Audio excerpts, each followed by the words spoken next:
Presiden Prabowo Subianto menyentil Bupati Aceh Selatan Mirwan MS yang pergi umroh tanpa izin saat wilayahnya terdampak bencana. Prabowo meminta Menteri Dalam Negeri Tito Karnavian untuk memproses Mirwan. Hadir semua bupati. Terima kasih ya para bupati. Kalian yang terus berjuang untuk rakyat. Memang kalian dipilih untuk menghadapi kesulitan. Kalau yang mau lari, lari aja, nggak apa-apa ya. Copot langsung. Mendagri bisa ya di prosesnya di bisa ya. Itu kalau tentara itu namanya desersi itu. Ya. Dalam keadaan bahaya meninggalkan anak buah. Waduh, itu nggak bisa tuh. Sorry itu. Saya nggak mau tanya partai mana. Udah kau pecat. Wakil Menteri Dalam Negeri Bima Arya bilang, Bupati Aceh Selatan Mirwan MS yang pergi umroh tanpa izin saat bencana di Aceh akan diperiksa Inspektorat Kemendagri.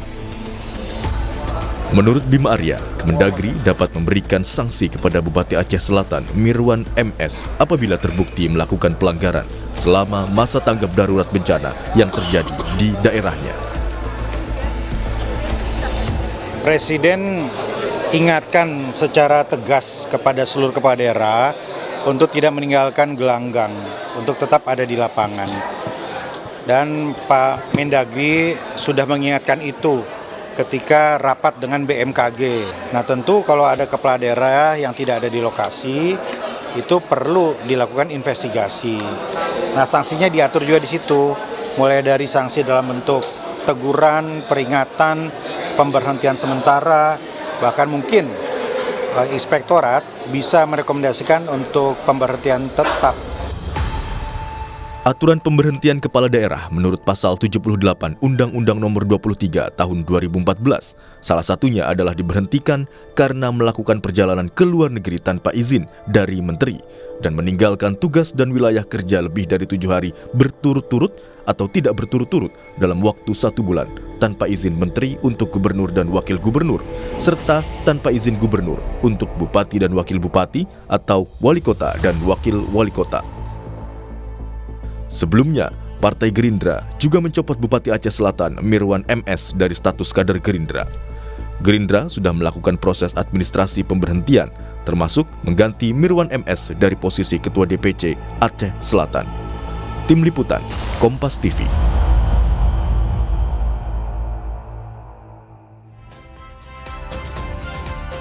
Saudara Wamendagri Bima Arya bilang Kementerian Dalam Negeri akan lakukan investigasi terhadap Bupati Aceh Selatan Mirwan yang pergi ke luar negeri saat Aceh Selatan diterjang bencana.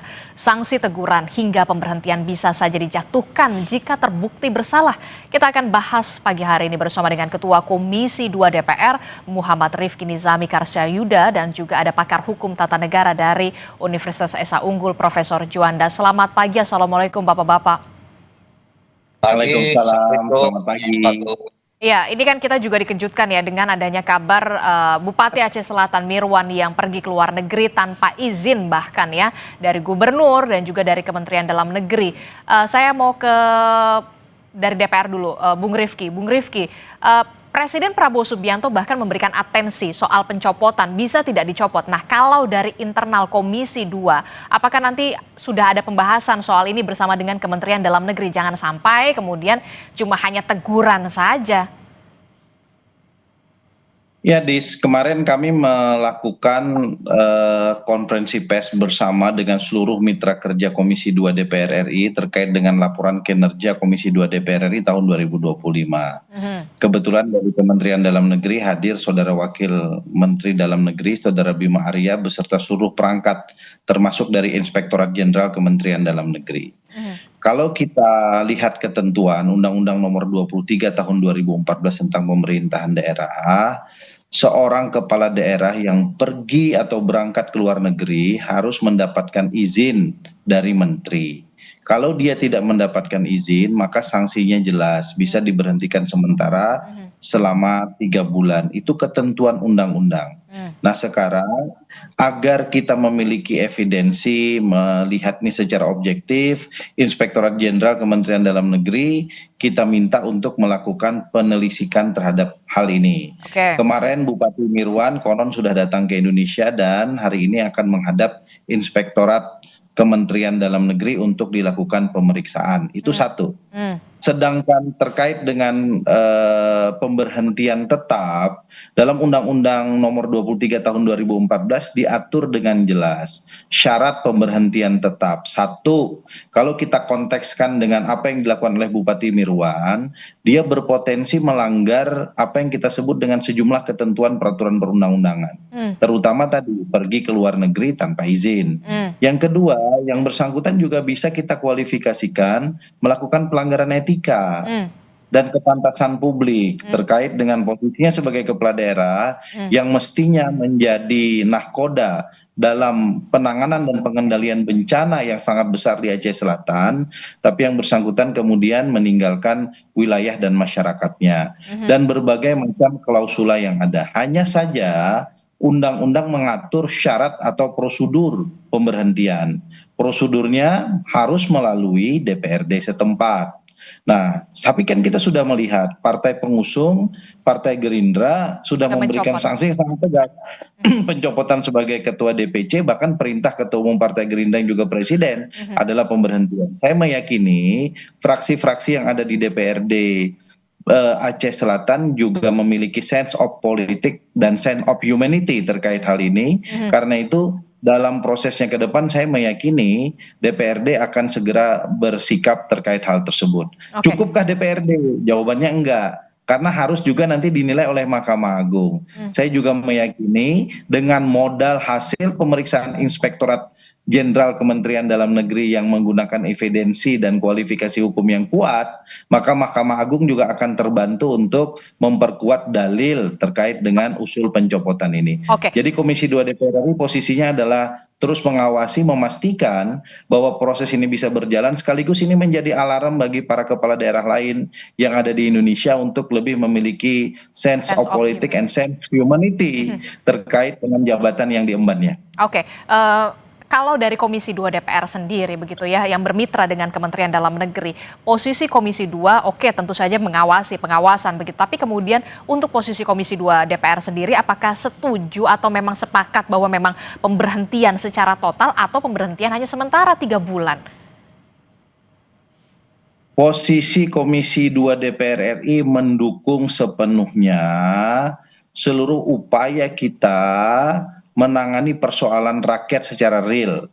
Rakyat ini bukan hanya butuh dalam bentuk program, dalam bentuk dana, tetapi juga dalam bentuk empati.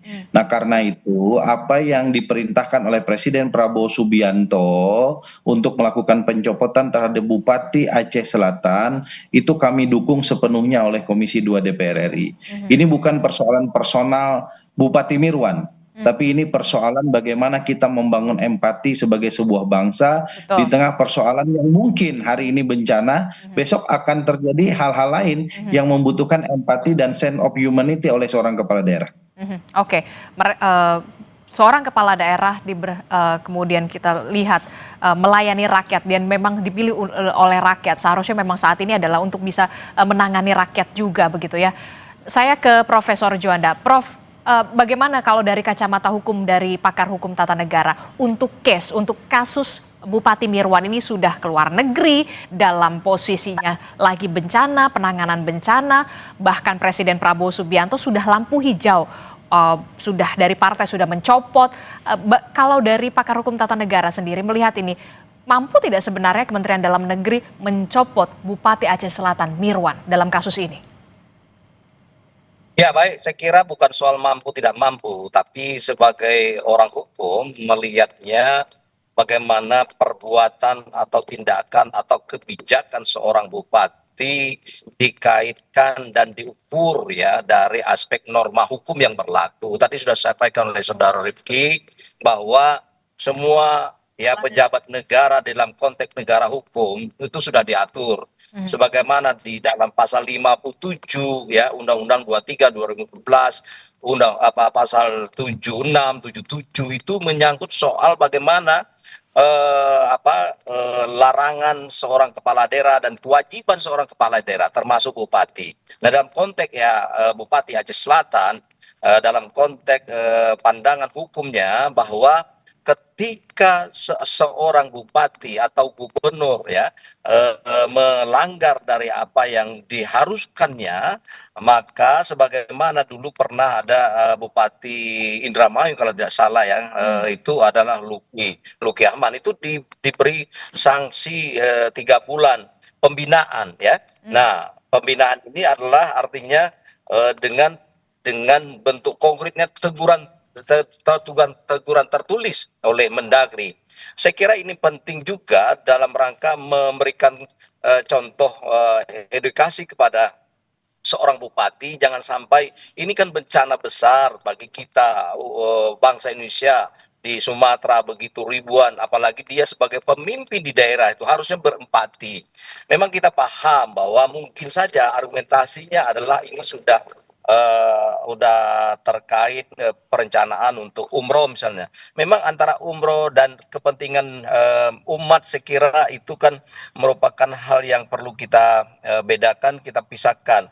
Umroh itu memang ada kaitan dengan soal agama ya, untuk beribadah. Tapi ini kan sifatnya pribadi ya, umroh itu. Tapi ini adalah bencana besar kita, Sumatera, bangsa Indonesia ini seharusnya ini sebuah kewajiban dia untuk menjalankan tugasnya sebagai pemimpin. Nah, oleh karena itu dia terkena larangan, terkena kewajiban-kewajiban ya. Antara kewajiban itu adalah misalnya memegang teguh dan patuh kepada Pancasila dan Undang-Undang Dasar 45. Kemudian peraturan perundang-undangan. Sementara peraturan perundangan mengatakan tidak boleh tanpa izin. Nah, berarti ini jelas menurut saya, terlepas dari apa nanti pemeriksaan dari Inspektorat Dalam Negeri, tapi menurut saya dari kacamata saya kira adalah jelas ini di samping memang tidak berempati, melanggar aturan, saya kira ini perlu ya, saya dukung kalau ini terbukti nanti diberi sanksi yang tegas. Tetapi dalam konteks ini perlu diketahui oleh masyarakat, untuk pemecatan secara definitif saya kira terlalu jauh. Karena untuk pemecatan secara definitif terlalu jauh. Mengapa demikian Anda bisa mengatakan seperti itu, Prof? Ya, karena begini ya, di dalam konteks soal pemberhentian secara definitif itu kan ada regulasi dan pasal tersendiri juga. Artinya tidak masuk ke dalam hal-hal berkaitan dengan tindakan yang pergi ke luar negeri tanpa izin. Misalnya kalau ada dugaan korupsi atau sudah terbukti korupsi ya, nah itu bisa diajukan pemberhentiannya kalau memang sudah terbukti itu. Kemudian bisa jadi membuat kebijakan yang meresahkan masyarakat. Kemarin itu kan lagi viral juga di daerah Jawa Timur, itu ada bupati saya lupa, itu masalah didemon oleh masyarakat, meresahkan. Nah itu regulasinya berbeda. Nah ketika hal-hal tindakan-tindakan yang menyangkut soal yang sangat lebih lagi soal tindak pidana dan sudah menyangkut meresahkan masyarakat, nah itu baru bisa diusulkan oleh DPRD ya, kalau itu nanti terbukti ke Mahkamah Agung. Mahkamah Agung itu baru bisa diproses. Berarti case-nya kalau berarti Prof, berarti case-nya kalau tindakan korupsi dan meresahkan masyarakat, kepala daerah di saat bencana tidak ada di daerahnya, apakah tidak meresahkan masyarakat kalau menurut Profesor Juanda? Ya, saya kira begini, kita harus clear melihat ini secara objektif. Yang dimaksud masyarakat itu adalah tindakan misalnya yang misalnya dia memungut pajak atau menyatakan sesuatu yang kira-kira membuat masyarakat ini bentrok atau konflik yang bereskalasi besar misalnya. Nah itu kan itu yang dimaksud adalah meresahkan masyarakat. Tetapi ini kan tidak meresahkan masyarakat. Bencana ini adalah datang dari dua dua aspek menurut saya, dari kelakuan manusia yang memang melakukan penebangan liar, dan emang ini adalah kejadian alam yang memang dikehendaki oleh kuasa Allah. Jadi oleh karena itu bukan kehendak dari bupati itu, tetapi bupati itu pergi yang salahnya tanpa izin. Nah ini ya, jadi ketika sebenarnya kalau memang misalnya dia pergi itu dengan izin, saya kira tidak ada masalah. Nah itu problematik hukumnya adalah kenapa pergi pada saat tidak tepat. Walaupun umroh itu penting dan sunnah sebenarnya kalau umroh ya, tidak wajib. Nah oleh karena itu antara kepentingan pribadi dia sebagai umat itu sebenarnya tidak dia tempatkan sebagai pemimpin yang lagi mendapat musibah besar. Inilah saya kira duduk persoalnya. Oke, jadi menurut Anda kalau dari kacamata Anda untuk kasus Bupati Mirwan ini seperti Bupati Luki pada saat itu mendapatkan pembinaan 3 bulan selesai. Walaupun ini kita lihat case berbeda ya. Ya walaupun case berbeda, tapi kan inti ontologisnya adalah substansi problemnya adalah karena yang bersangkutan pergi ke luar negeri, apakah umroh atau perjalan-jalan, tidak izin gubernur, ya, tidak izin gubernur. Itu ketentuan yang diberikan. Oleh karena itu, tidak izin gubernur inilah sama dengan Luki dulu, tidak izin Mendagri juga, ya, kalau ke luar negeri. Nah, dengan demikian maka menurut saya ya paling tidak itu 3 bulan harus dibina itu sesuai dengan aturan yang berlaku. Biar dia tahu bahwa jangan jadi bupati ya tidak berempati dengan masalah rakyatnya. Masalah rakyatnya sangat sekarang lagi sengsara ya, soal ekonomi, soal infrastruktur dan segala macam. Ini di mana letak empatinya padahal saat waktu ingin jadi bupati, memujuk rakyat, beretika segala macam. Saya berpendapat dengan saudara Presiden secara etika, secara prinsip asas penyelenggaraan pemerintahan yang baik itu juga sudah dia langgar, saya kira. Semuanya udah langgar. Bung Rifki, bagaimana kalau dari kacamata Komisi 2 DPR, kalau dari kacamata Anda begitu ya, sebenarnya karena ini persoalannya tidak diizinkan begitu ya. Beda pandangan sama Prof. Juanda. Silahkan, Bung Rifki. Karena begini, kalau kita baca black and white ya, Undang-Undang Nomor 23 Tahun 2014 tentang pemerintahan daerah, itu klausul of impeachment seorang kepala daerah, syarat-syarat pemberhentian kepala daerah itu diatur dengan jelas dalam undang-undang itu. 1, yang bersangkutan bisa diberhentikan sebagai kepala daerah karena melakukan pelanggaran terhadap sumpah dan janji. Coba saya mau bacakan sumpah dan janji seorang kepala daerah. Bersumpah berjanji akan menjalankan tugas sebagai kepala daerah dengan sebaik-baiknya, memegang teguh Undang-Undang Dasar 1945, melaksanakan semua peraturan perundang-undangan dengan sebaik-baiknya, serta mengabdi kepada masyarakat tanah air dan negara. Dalam konteks melaksanakan peraturan perundang-undangan dengan sebaik-baiknya, yang bersangkutan jelas melanggar sumpah dan janji sebagai kepala daerah. Dalam konteks melakukan pengabdian kepada masyarakat, tanah air dan bangsa dalam konteks bencana, ini juga bisa dikualifikasikan sebagai sebuah pelanggaran sumpah dan janji. Ini masuk dalam klausul of impeachment seorang kepala daerah yang bisa diproses oleh DPRD setempat. Yang kedua, yang bersangkutan juga tidak melaksanakan kewajiban kepala daerah di pasal 67 Undang-Undang Nomor 23 Tahun 2014. Apa itu? Yang bersangkutan lari dalam tanda kutip dari tanggung jawabnya, tidak melaksanakan kewajibannya, yang bersangkutan tidak melakukan koordinasi dengan instansi terkait, ini diatur dalam huruf G pasal 67 undang-undang tersebut, dan yang paling penting yang bersangkutan tidak menjamin tersedianya layanan publik yang penting dalam keadaan darurat yang merupakan bagian dari good governance dalam pasal 67 huruf E. Sehingga kemudian hal-hal tersebut merupakan kualifikasi dari, sekali lagi, klausula of impeachment yang kemudian bisa dikualifikasikan sebagai syarat pemberhentian seorang kepala daerah.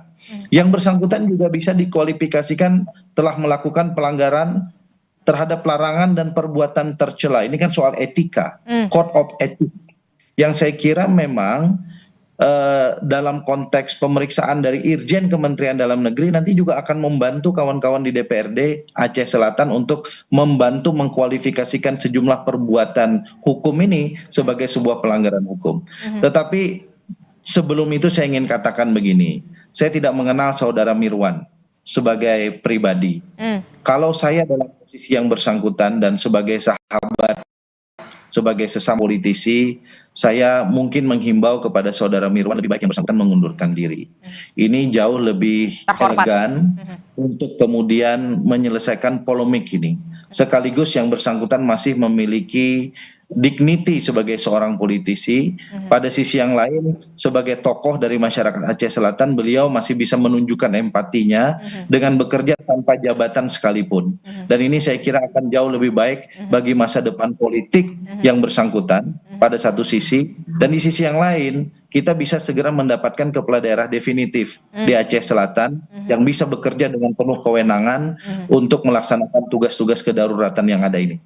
Oke, kalau menurut Anda kalau dari soal aturan dan segala macam ini sudah memenuhi soal impeachment, tapi kalau bisa dikatakan terhormat begitu ya, lebih baik mundur menurut Anda? Betul, karena dari sisi legitimasi politik, Partai Gerindra sebagai partai penguasa dalam tanda kutip, the ruling party saat ini, tempat yang bersangkutan berasal, sudah melakukan pencopotan.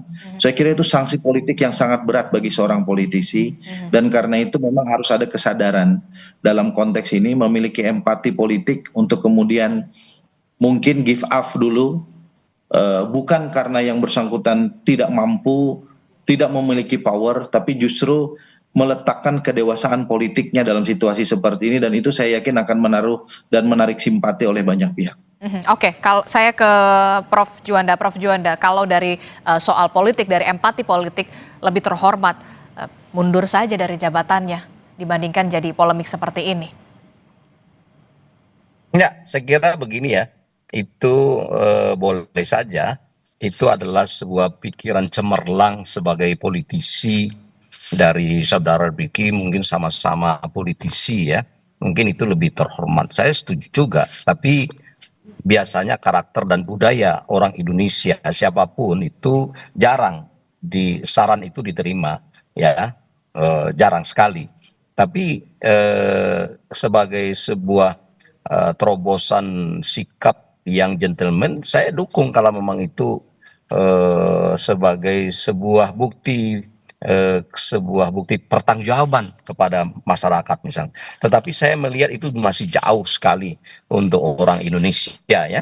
Nah, oleh karena itu saya pikir terlepas dari saran itu mundur tidak mundur, bagaimana aturan hukumnya diterapkan. Saya sependapat nanti terlepas sanksi apa, tetapi paling tidak itu pasti diberi sanksi ya. Mau misalnya pencopotan secara definitif atau diberhentikan, tapi semuanya saya ingatkan kembali, ini merupakan sebuah pembelajaran bagi siapapun ya.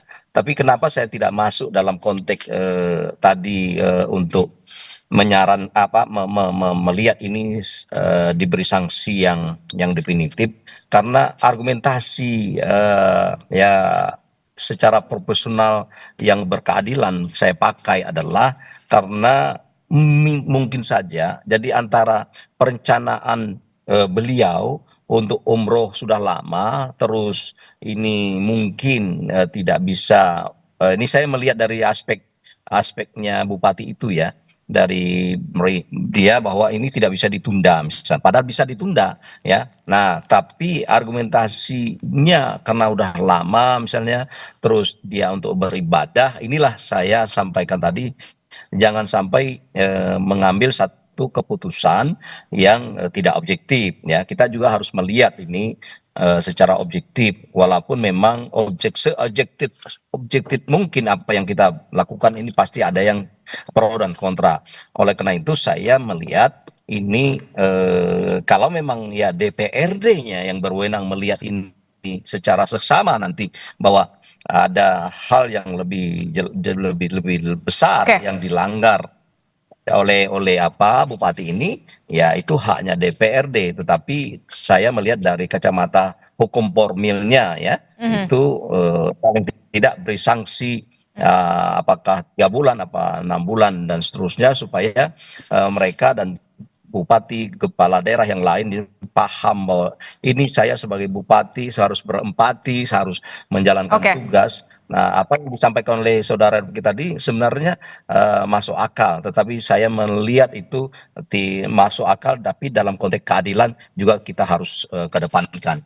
Oke, nanti kita akan lihat bagaimana jalannya dari investigasi yang dilakukan oleh Kementerian Dalam Negeri, apa sanksi yang kemudian diberikan terhadap seorang kepala daerah yang meninggalkan atau melanggar sumpah jabatannya untuk bisa melayani rakyatnya di saat seluruh rakyat di Kabupaten Aceh Selatan membutuhkan seorang bupati pada saat itu. Tentu saja kita akan lihat ataukah kemudian Bupati Mirwan akan secara terhormat mundur dari jabatannya. Kita akan lihat nanti. Terima kasih pakar hukum tata negara dari Universitas Esa Unggul, Profesor Juanda, dan kemudian juga ada Ketua Komisi 2 DPR, Bung Rifki Nizami Karsayuda. Terima kasih telah bergabung bersama kami. Sehat selalu Bapak-Bapak. Assalamualaikum. Selamat pagi.